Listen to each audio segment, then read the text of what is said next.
এবার আমরা চলে এসেছি চট্টগ্রামের স্বনামধন্য শিক্ষা প্রতিষ্ঠান লিডার্স স্কুল অ্যান্ড কলেজ চট্টগ্রামে।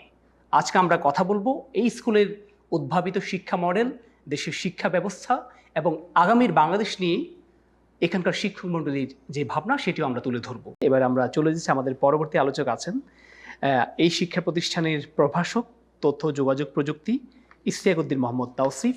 আমরা ওনার সাথে কথা বলবো। জনাব তাওসিফ, আপনাকে অসংখ্য ধন্যবাদ আমাদের আয়োজনে সম্পৃক্ত হওয়ার জন্য।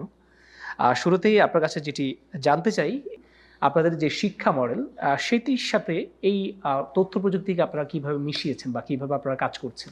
আমার মতে বর্তমান যুগকে বলা হচ্ছে তথ্য যোগাযোগ প্রযুক্তির যুগ। বর্তমানে এমন কোনো সেক্টর খুঁজে পাবেন না যেখানে আসলে তথ্য যোগাযোগ প্রযুক্তির ব্যবহার নেই।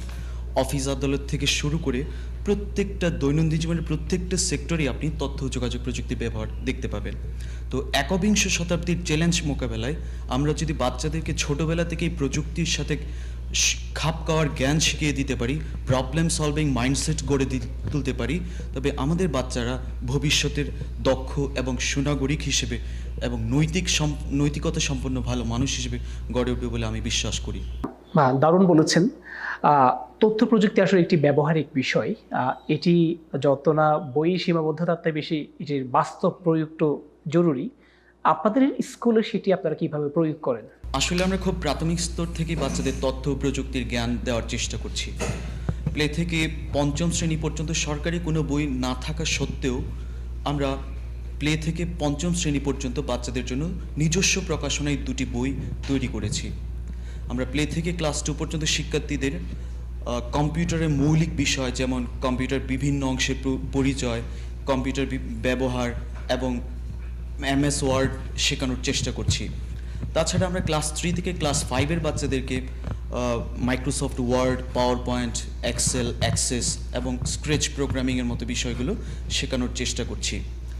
এছাড়া আমরা ক্লাস 6 থেকে 8-এর বাচ্চাদেরকে সরকারি বইয়ের পাশাপাশি আমরা পাইথন প্রোগ্রামিং শেখাই, যাতে তারা কোডিং এবং প্রোগ্রামিংয়ে দক্ষ হয়ে উঠতে পারে এবং ভবিষ্যতে বিভিন্ন প্রোগ্রামিং জাতীয় প্রতিযোগিতায় তারা অংশগ্রহণ করে দক্ষতার পরিচয় দিতে পারে। বাহ, অসাধারণ একটি মডেল। আসলে স্কুল পর্যায়ে কোডিং প্রোগ্রামিং শেখানোর ব্যাপারগুলো আমরা এখনো কল্পনা করতে পারি না, সেখানে লিডার্সে কিন্তু এটা প্রতিনিয়ত হচ্ছে এবং আমরা বিশ্বাস করি এটির একটি চমৎকার ফলাফল হয়তো আপনারা দ্রুতই পাবেন। এবারে আপনার কাছে সর্বশেষ প্রশ্ন, দেশের একজন নাগরিক হিসেবে আগামীর বাংলাদেশ কেমন দেখতে চান?